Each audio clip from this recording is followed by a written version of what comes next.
We've got a pair of Dean Select guitars on the bench today. We've got the Cadillac Floyd with the Ocean Burst quilt top finish, and then we've got the Zero, which is basically their take on a modern metal guitar with Fishman Fluences and Evertune and 24 stainless steel frets.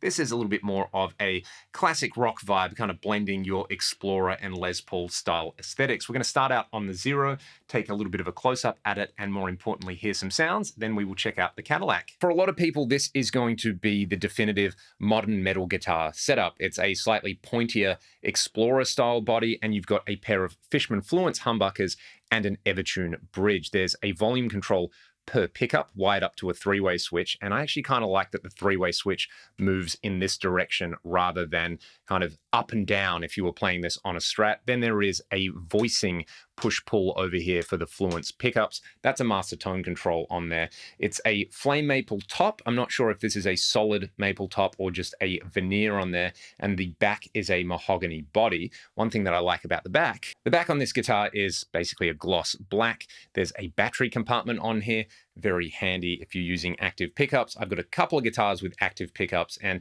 anytime I change the battery on those, I either have to take the scratch plate or the back plate off, which is a little bit annoying, and then your back plate on here to get access to the Evertune.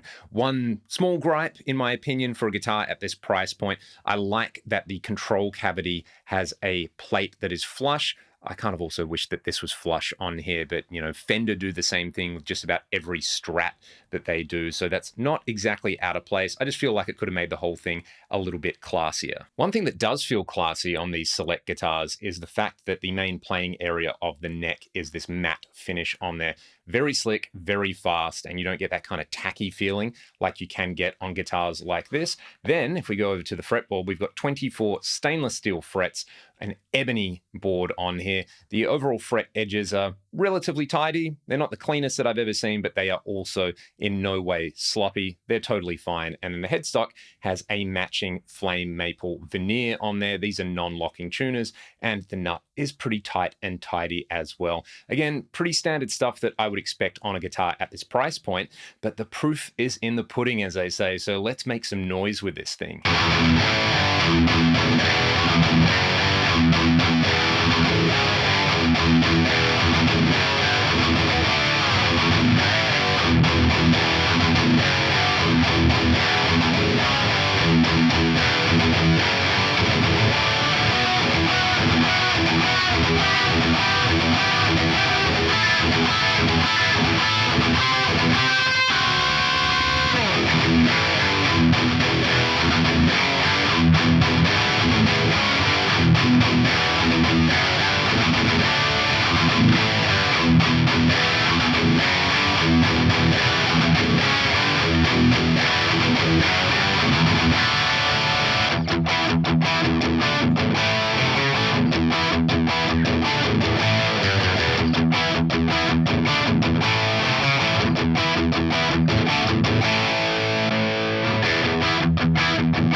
Influences are definitely such a thing. They give you that instant modern metal chug tone on there. With the push-pull switch out, to me, it's more of a sort of classic hot humbucker voicing. As soon as you push it in, it's almost like having a built-in tube screamer set up for a boost on there. It just gives you that extra little bit of heat and tightness on there. I'm still in two minds about the Evertune as well. I love that when I'm playing rhythm guitar, everything just stays perfectly in tune on there. It's almost like playing a slightly different instrument. The guitar becomes a lot more percussive and tight feeling, and you get that nice bounce back with your right hand. But then, of course, setting it up in that particular mode means you can't do left-hand vibrato, which I'm just so used to doing. Now, of course, you can set up the Evertune to do bends and vibrato on there. To me, I just wanted to try it in this stock format where you use it as a pure rhythm guitar beast. One nice little extra feature on here that I didn't talk about before are the Lumenlay style dot inlays on the side there. The guitar, though, is super slick to play. Like, it's so comfortable. The action is so nice. I'm actually really impressed with the setup that they're doing at the moment. This came out of the box set up a lot better than the Dean Select V that I had. Not that the V was bad, but this, I would easily just take it straight to a gig and happily play a whole night with it. Let's take a look at the Cadillac now. Aesthetically, this is Dean being their most Dean. It's the Cadillac body shape, so it's kind of like a double cut Les Paul and an Explorer were hacked together. The Ocean Burst quilt maple top on there is something you are either going to love or loathe. I do like the black and white zebra style pickups on there. It's an Alnico 2 Pro in the neck and a Custom 5 in the bridge, Seymour Duncan's. The Custom 5, if it's not my favorite Seymour Duncan pickup, then it's my second favorite Seymour Duncan pickup. I think they sound fantastic in every guitar that I've tried them in. A Floyd Rose 1000 on here, and then your classic Les Paul style control setup on there with a master volume and tone per pickup. There's 22 frets on here. The spec sheet says that these are just medium jumbo frets, so I don't think they're stainless frets. Don't quote me on that though. Again, the big old Ocean Burst Dean headstock on here. I kind of like when companies just lean into the things that maybe can be a little bit polarizing. Think of the James Tyler headstock. I mean, if you played a James Tyler, you don't care about the headstock. If you play a Dean that you like, you're probably not going to care about the headstock either. Like the Zero, there is a matte finish on the back of the neck, which I really like. And again, the frets are really tidy. The binding feels good. The fit and finish are frankly what I've come to expect at a guitar at this price point. And then on the back, you know, this has a Floyd, so you do have a cavity so you can adjust the springs on here. I really like this. Not having to take the backplate off to adjust the tension is nice. And like I was saying about the Zero, you can see that this is actually flush. I kind of wish they had done this on the Zero as well. One extra thing as well, at first, I wasn't super into this really big cavity here for the three-way, but having recently wired up a Les Paul where you've got the bare minimum amount of space to work in, I definitely appreciate that. Having a bit of extra wiggle room if you do ever have to service or change the toggle switch is really nice. Let's hear this thing. It's surprisingly pretty good for some lower gain and classic rock tones.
Interesting one. I really didn't think I'd enjoy playing this guitar just knowing that it's got a Floyd on it. I'm not really a Floyd guy. Looking at the aesthetics on there, not really my thing, but it is kind of like my favorite parts of playing my Hamer Standard, which is an Explorer-shaped guitar, and a Les Paul. And I think the pickup selection on there is really well thought out. That neck pickup can sound really nice and fat. It can do that creamy slash style lead tone on there. And then I'm just a big fan of the Custom 5 in general. It's a really nice, tight, passive pickup. Having the Les Paul style electronics on there as well, I'm pretty comfortable with. And the Floyd does the things you would expect on there. Like I said, I'm not a huge Floyd guy, but for subtle little shimmers and dips on there, it does what I would want it to do.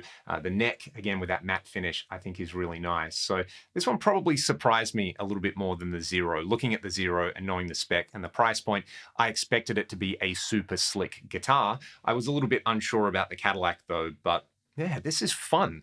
You know, if this is your vibe, or the Zero is more your vibe, let me know in the comments section below. I'd love to hear your thoughts on the latest Dean guitars that they're doing.